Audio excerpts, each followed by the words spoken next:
আসসালামু আলাইকুম। Fair face skim coating texture paint, এটা হচ্ছে মাইক্রো সিমেন্ট টপক্রিট ক্রিয়েটিভ কনক্রিটের দুবাই বেস। আপনারা জাস্ট গ্লোসি এবং টিক্সারটা লক্ষ্য করুন। এটা হচ্ছে cement base, cement Asia micro cement. এটা হচ্ছে ময়মনসিংহ জেলার অন্তর্গত প্রাথমিক শিক্ষা অধিদপ্তরের আন্ডারে একাডেমিক ভবনের ওয়াল, একটা ওয়ালের কাজ হচ্ছে এখানে মূলত 1,48,000 স্কোয়ার ফিটের একটা কাজ ছিল। পুরো আউটসাইডে এই পেইন্টের কাজ হয়েছে। জাস্ট আপনার গ্লোসিটা দেখুন।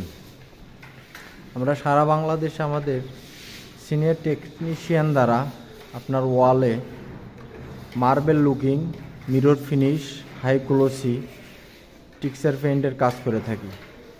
একমাত্র আমরাই গ্যারান্টি সহকারে গ্লোসি এবং টিক্সার পেইন্টের কাজগুলো করে থাকি। বাংলাদেশে এখন নামমাত্র কিছু কাজ আছে যারা বিভিন্ন ডুপ্লিকেট কেমিক্যাল দ্বারা কাজ করে থাকে। আপনারা জাস্ট গ্লোসিটা লক্ষ্য করে দেখুন, গ্লোসিটা দেখলেই বুঝতে পারবেন। এ ধরনের cement Asia cement base paint দিয়ে কাজ করতে চাইলে অবশ্যই আমাদের সাথে যোগাযোগ করবেন। ধন্যবাদ সবাইকে।